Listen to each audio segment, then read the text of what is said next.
And on Monday, I came up with a very crude drawing of Batman.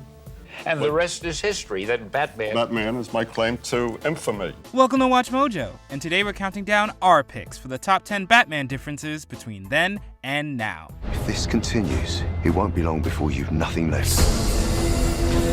I don't care what happens to me. For this list, we'll be looking at how elements of the Dark Knight's mythos have changed between his early Detective Comics appearances and modern times.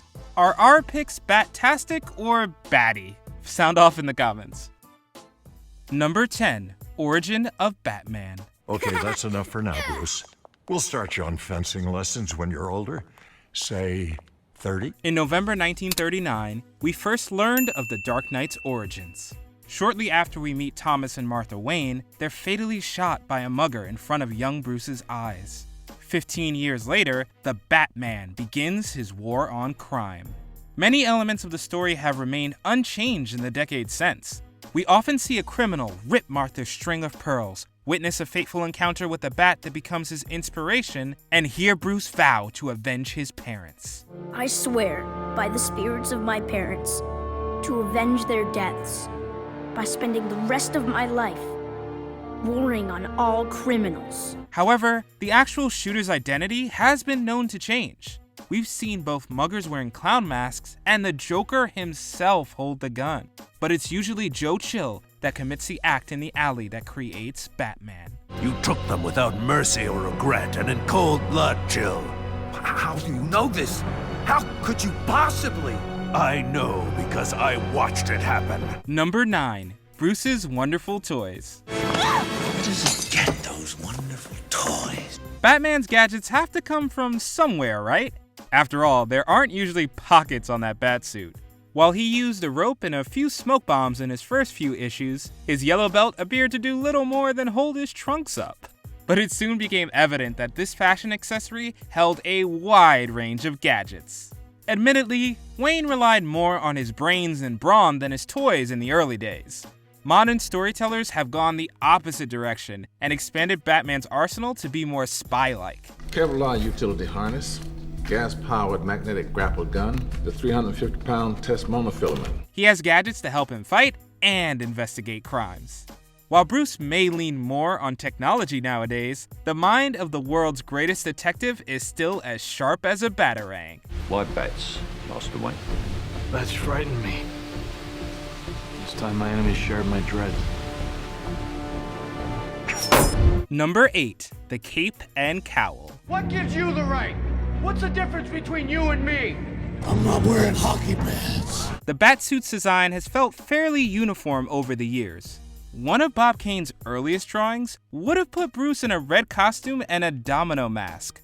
Over time, the Batsuit became remembered as a gray full-body suit with black trunks, boots, and a yellow weightlifter-like belt.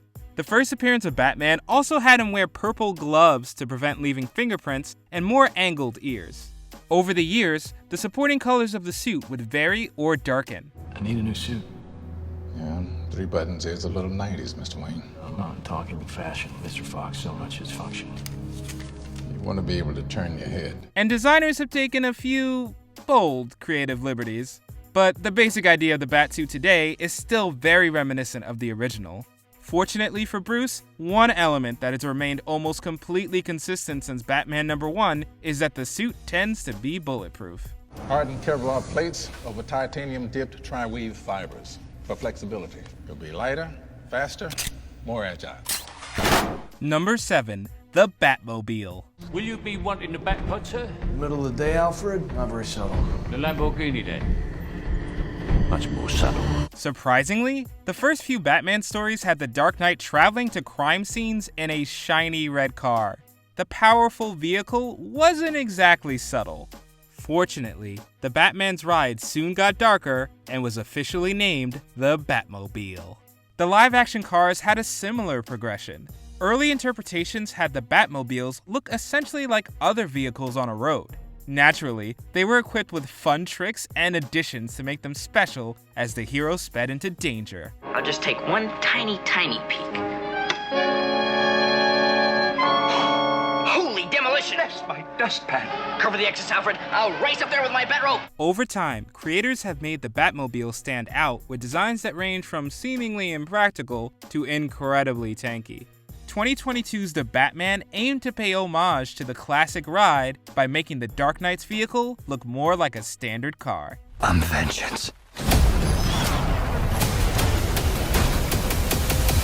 Number 6. The Rogues Gallery. Oh, and what a pity that would be on the eve of the greatest criminal coup anyone ever dreamed of. How did it go, Catwoman? Perfectly. While Batman's early days were spent fighting corrupt industrialists or violent bank robbers, the number of his recurring enemies has become notably more diverse, memorable, and deadly.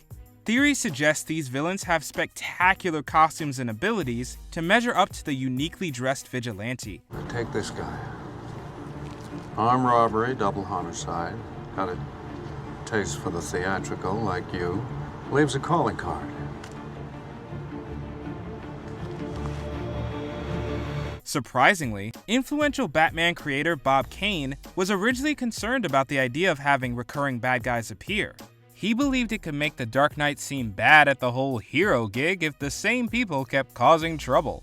But today, the villains are almost as compelling and beloved as the heroes.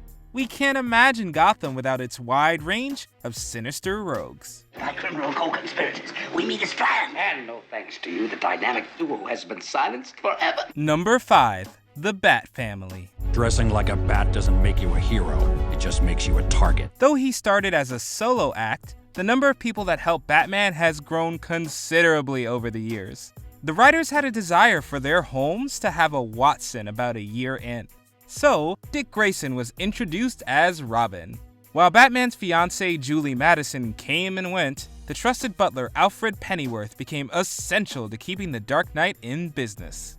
And the Bat family has only continued to expand since then. Master Dick made a judgment call, and I think it was the right one. Maybe so, but from here on, it's only family. We've seen multiple Robins, various Bat-themed heroines, Ace the Bat-Hound, and more. Bruce Wayne's love interest and even his son have also joined in on his crusade. There's no telling how big the Bat family might be in the future.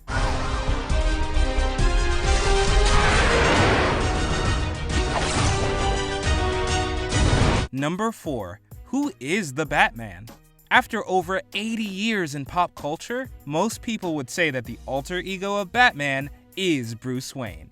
But at various points in the Dark Knight's history, that wasn't the case. The mantle of the Bat has been taken up by other crime fighters for varying reasons. Dick Grayson has been known to put on the cowl when Bruce has gone missing or been unable to be the Bat. I could have handled this alone.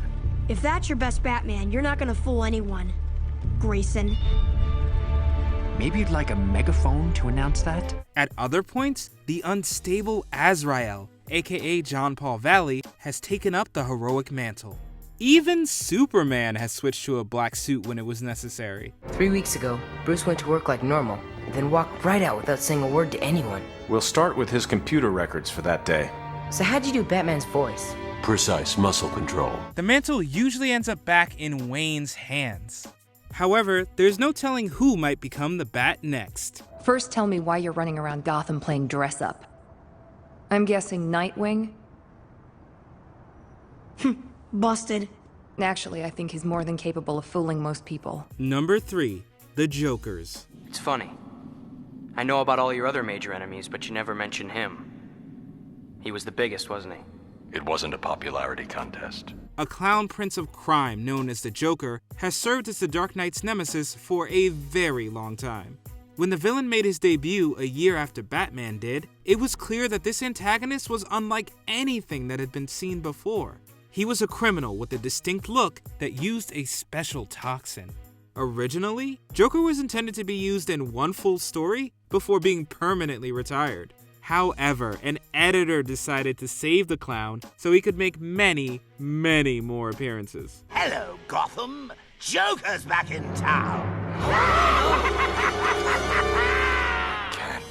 The villain's personality and motivations have varied throughout tons of adaptations, and there might be multiple clowns around. But no matter who Joker is or what he wants, he'll always be at odds with Batman. You know, kids, a lot has changed while your old Uncle Joker's been away. New Gotham, new rules, even a new Batman. Number 2. Batman in live action. Just 4 years after Batman made a splash in comics, Columbia's Batman serial appeared in theaters in 1943.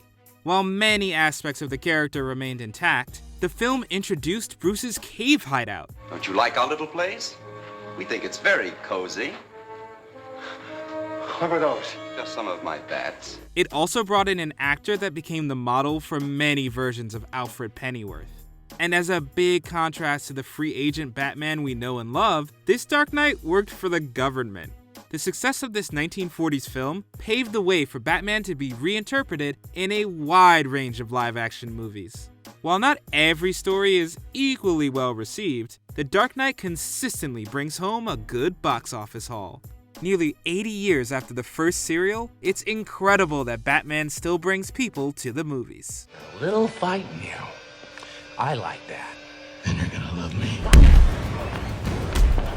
Before we continue, be sure to subscribe to our channel and ring the bell to get notified about our latest videos. You have the option to be notified for occasional videos or all of them. If you're on your phone, make sure you go into your settings and switch on notifications. Number 1. Batman's one rule. Oh, then that's the rule you'll have to break to know the truth. Which is? Most people know that the Dark Knight's moral code stops him from taking lives. But sticking to this rule has caused issues. Batman's been blamed for letting villains like the Joker continue to live and rack up higher body counts. If it had been you that he'd beat to a bloody pulp, if he had taken you from this world, I would have done nothing but search the planet for this pathetic pile of evil death-worshipping garbage and send him off to hell. You don't understand. Although many incarnations of the Dark Knight follow this rule, he wasn't always so committed to keeping his enemies alive. For the first year, the Batman would administer his own justice and even use a gun at times.